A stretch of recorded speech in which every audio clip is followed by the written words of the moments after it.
Manifestation എങ്ങനെ പ്രവർത്തിക്കുന്നു? നിങ്ങളുടെ അടുത്ത കരിയർ അവസരം എങ്ങനെ സ്വന്തമാക്കാം? നീ എന്ത് നൽകുന്നുവോ അത് നിനക്ക് തിരിച്ചു ലഭിക്കും എന്ന വാചകം നമ്മളെല്ലാം കേട്ടിട്ടുണ്ട്.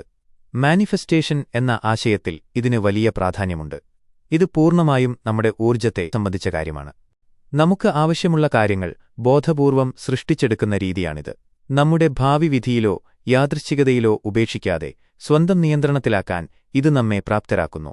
ലളിതമായി പറഞ്ഞാൽ, നിങ്ങൾ പുറത്തേക്ക് വിടുന്ന ഊർജ്ജം അതേപോലെയുള്ള ഊർജ്ജത്തെ നിങ്ങളിലേക്ക് തിരികെ ആകർഷിക്കും. ഇത് കേൾക്കുമ്പോൾ അല്പം വിചിത്രമായി തോന്നിയേക്കാം, പക്ഷേ പ്രശസ്തയായ ഓപ്ര വിൻഫ്രി പോലും ഇതിന്റെ ആരാധകയാണ്. മാനിഫെസ്റ്റേഷൻ ശരിക്കും പ്രവർത്തിക്കുമോ? മാനിഫെസ്റ്റേഷൻ ശാസ്ത്രീയമായി തെളിയിക്കപ്പെട്ടിട്ടില്ല. എങ്കിലും വ്യക്തമായ ലക്ഷ്യത്തോടെ ഇത് പരിശീലിക്കുന്നത് മാനസികാരോഗ്യത്തിനും ആത്മവിശ്വാസത്തിനും ഗുണകരമാണെന്ന് പല വിദഗ്ധരും അഭിപ്രായപ്പെടുന്നു. വെറുതെ ആഗ്രഹിച്ചതുകൊണ്ട് മാത്രം കാര്യമില്ല. നിങ്ങളുടെ ലക്ഷ്യങ്ങളെക്കുറിച്ച് വ്യക്തമായ ധാരണയുണ്ടാവുകയും അവ നേടാനായി കൃത്യമായ പ്രവൃത്തികൾ ആക്ഷൻസ് ചെയ്യുകയും വേണം. ആകർഷണ നിയമം, ലോ ഓഫ് അട്രാക്ഷൻ.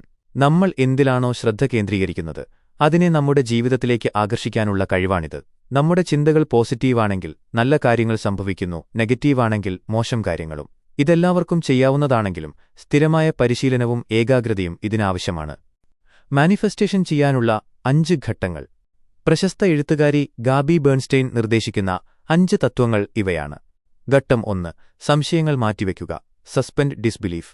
എനിക്ക് സന്തോഷിക്കാൻ കഴിയില്ല, അല്ലെങ്കിൽ ഇത് നടക്കില്ല എന്നൊക്കെയുള്ള നെഗറ്റീവ് ചിന്തകൾ മനസ്സിൽ നിന്ന് മാറ്റുക.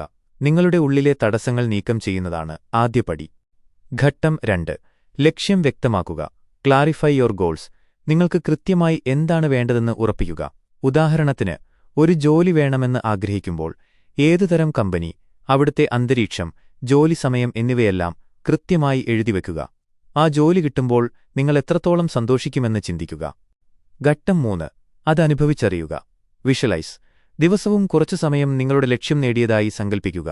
നിങ്ങളുടെ ഭാവി ബോസിന് കൈകൊടുക്കുന്നതായും വലിയൊരു പ്രോജക്റ്റ് പൂർത്തിയാക്കുന്നതായും മനക്കണ്ണിൽ കാണുക. ആ സമയത്തെ സന്തോഷം ഇപ്പോൾ തന്നെ അനുഭവിക്കാൻ ശ്രമിക്കുക. ഘട്ടം 4. അമിത ഉത്കണ്ഠ ഒഴിവാക്കുക. Stop worrying. ക്ഷമയും വിശ്വാസവുമാണ് പ്രധാനം. എന്തുകൊണ്ടിത് സംഭവിക്കുന്നില്ല എന്ന് ആകുലപ്പെടാതെ പ്രപഞ്ചം നിങ്ങൾക്ക് ഏറ്റവും അനുയോജ്യമായ സമയത്ത് അത് നൽകുമെന്ന് വിശ്വസിച്ച് ശാന്തരായിരിക്കുക. ഘട്ടം 5. വിശ്വാസമർപ്പിക്കുക.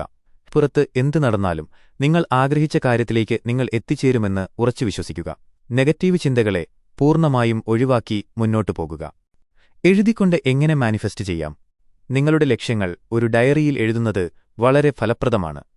369 രീതി. നിങ്ങൾ ആഗ്രഹിക്കുന്ന കാര്യം രാവിലെ 3 തവണയും ഉച്ചയ്ക്ക് 6 തവണയും രാത്രി 9 തവണയും എഴുതുക. ഇത് 33 അല്ലെങ്കിൽ 45 ദിവസത്തേക്ക് തുടർച്ചയായി ചെയ്യുക. 55/5 രീതി. നിങ്ങളുടെ ലക്ഷ്യം ഒരു വാചകമാക്കി, അഫർമേഷൻ, തുടർച്ചയായി 5 ദിവസം 55 തവണ വീതം എഴുതുക. ഇത് നിങ്ങളുടെ ഉപബോധ മനസ്സിനെ ഉണർത്താൻ സഹായിക്കും. മറ്റ് വഴികൾ. 1. Vision board. നിങ്ങളുടെ ലക്ഷ്യങ്ങളുടെ ചിത്രങ്ങൾ ഒരു ബോർഡിലോ ചുവരിലോ പതിപ്പിച്ചുവെക്കുക. ഇത് കാണുന്നത് നിങ്ങളുടെ പ്രചോദനം വർദ്ധിപ്പിക്കും. 2. കൃതജ്ഞതാ ഡയറി, ഗ്രാറ്റിറ്റ്യൂഡ് ജേണൽ. നിലവിൽ നിങ്ങളുടെ ജീവിതത്തിലുള്ള നല്ല കാര്യങ്ങൾക്ക് നന്ദി പറയുന്ന രീതിയാണിത്. ഇത് പോസിറ്റീവ് ഊർജ്ജം നൽകും. 3. ധ്യാനം, മെഡിറ്റേഷൻ. മനസ്സിനെ ശാന്തമാക്കാനും ലക്ഷ്യങ്ങളിൽ ശ്രദ്ധ കേന്ദ്രീകരിക്കാനും ദിവസവും ധ്യാനിക്കുക. 4. ഭാവി സ്വയം, ഫ്യൂച്ചർ സെൽഫ് ജേണലിംഗ്. ഭാവിയിൽ നിങ്ങളുടെ ലക്ഷ്യം നേടിയ ഒരാളായി നിന്ന് ഇപ്പോൾ ഒരു ഡയറി എഴുതുക. ആ വ്യക്തിക്ക് എന്താണ് തോന്നുന്നത് എന്ന് ചിന്തിച്ചു വേണം എഴുതാൻ. ഓർക്കുക, ചിന്തകൾക്കൊപ്പം തന്നെ നിങ്ങളുടെ പ്രവൃത്തികളും പ്രധാനമാണ്. സ്വപ്നങ്ങളിലേക്ക് നടക്കാൻ ഓരോ ചെറിയ ചുവടുവെപ്പും ഇന്ന് തന്നെ തുടങ്ങുക.